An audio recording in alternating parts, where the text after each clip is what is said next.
प्रिय व्यूअर नमस्कार। आज हम लोग इस वीडियो के माध्यम से यह जानेंगे कि बिहार में जो जमीन सर्वे का कार्य चल रहा है वह बिहार भूमि सर्वे सर्वेक्षण एवं बंदोबस्त संशोधन नियमावली 2012 के तहत चल रहा है। कल दिनांक 25 अप्रैल 2025 को एक कैबिनेट का मीटिंग लिया गया, माननीय मुख्यमंत्री नीतीश कुमार की अध्यक्षता में हुई, जिसमें यह निर्णय लिया गया कि बिहार भूमि सर्वेक्षण एवं बंदोबस्त संशोधन नियमावली 2012 में संशोधन करके एक नई नियमावली जारी की गई, जिसका नाम रखा गया बिहार सर्वेक्षण एवं बंदोबस्त नियमावली 2025। इस सर्वेक्षण नियमावली में क्या प्रावधान किए गए, किस तरह की चर्चाएं हुई हैं और क्या नए बदलाव किए गए हैं, इस वीडियो के माध्यम से आइए हम जानते हैं।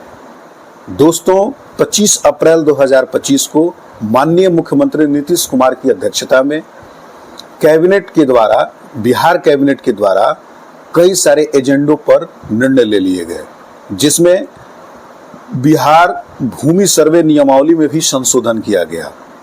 जैसा कि आप जानते हैं कि बिहार में भूमि सर्वे के कार्य बिहार भूमि सर्वे एवं बंदोबस्त संशोधन नियमावली 2012 के तहत संचालित होता है, परंतु इसमें कई सारे बदलाव करके एक नई नियमावली लाई गई, जिसका नाम रखा गया बिहार सर्वे एवं बंदोबस्त संशोधन नियमावली 2025।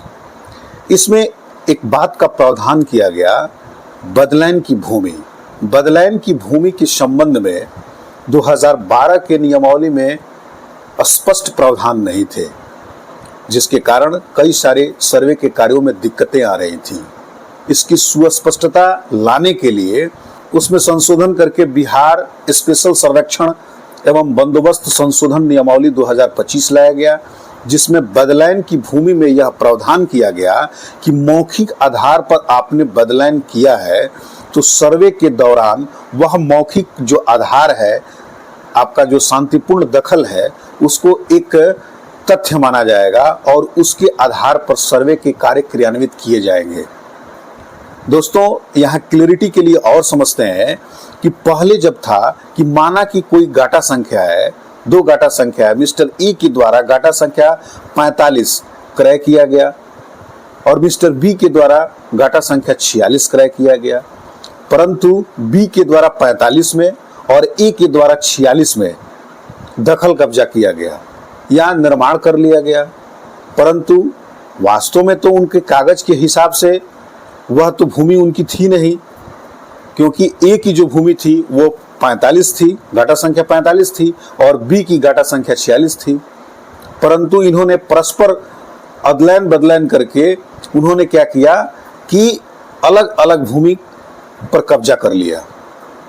अब जब सर्वे के दौरान उन्हें यह बताया जा रहा था कि आप कोई एक डॉक्यूमेंट दीजिए जिसके आधार पर इसके सम्मुख आपका नाम अंकित कर दिया जाए, तो ऐसी स्थिति में उनके पास तो बदलैन का कोई सर्टिफिकेट तो था नहीं या न रजिस्ट्रेशन था।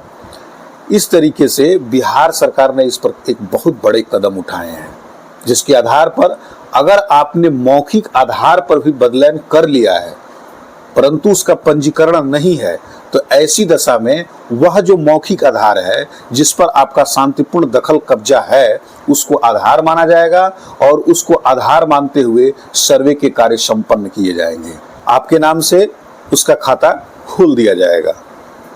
तो इस तरह का एक निर्णय लिया गया। इससे कई सारी दिक्कतों का जो सामना रैयतों को करना पड़ रहा था। जैसा कि आप जानते हैं कि ग्रामीण परिवेश में बदलैन की जो भूमि होती है उसके लिए मौखिक ही आधार मुख्य होता है। बहुत सारी ऐसी कृषि योग्य जो भूमि है उसको बदलैन कर ली जाती है। बदलैन करने का मुख्य वजह यह होता है कि सुविधा के अनुसार घर बनाने हेतु बिना पंजीकरण का ही आपस में उन्होंने बदलैन कर लिया, परंतु इसका कोई पंजीकरण उनके पास नहीं है। जब सर्वे के दौरान अगर किसी तरह की कोई दस्तावेज की मांग की जा रही थी तो उनके पास बहुत असुविधाएं हो रही थी। तो इस नियमावली ने उनकी जो दिक्कतें थी उसको समाप्त कर दिया है, यानी बिहार स्पेशल सर्वे एवं बंदोबस्त संशोधन नियमावली 2012 में संशोधन करके अब बिहार स्पेशल सर्वे एवं बंदोबस्त संशोधन नियमावली 2025 लाया गया है, जिसमें बदलैन की भूमि को स्वीकार्यता प्रदान कर दी गई है। जो कि मौखिक आधार पर जो बदलैन किया गया है उसको स्वीकार्यता प्रदान कर दिया गया है। उसमें किसी भी प्रकार का कोई डॉक्यूमेंट और कागजात की जरूरत नहीं है। अगर आपने मौखिक आधार पर भूमि का बदलैन किया हो तो वह मौखिक आधार को तथ्य मानते हुए, दस्तावेज के रूप में स्वीकार करते हुए, बिना आपसे कोई दस्तावेज लिए हुए उसकी स्वीकार्यता प्रदान कर दी जाएगी और उसके आधार पर सर्वे के कार्य संपन्न कर दिए जाएंगे। दोस्तों, ये वीडियो आपको कैसी लगी? अगर अच्छी लगी हुई तो इसे लाइक कीजिए। मन में किसी तरह की कोई अगर दुविधा हो तो कमेंट सेक्शन में जरूर पूछिए, मैं उसका उत्तर त्वरित देता हूं। और मेरे चैनल को सब्सक्राइब करना बिल्कुल ही मत भूलिए। आपने अपना कीमती समय मेरे चैनल पर अभी तक दिया, इसके लिए बहुत बहुत धन्यवाद।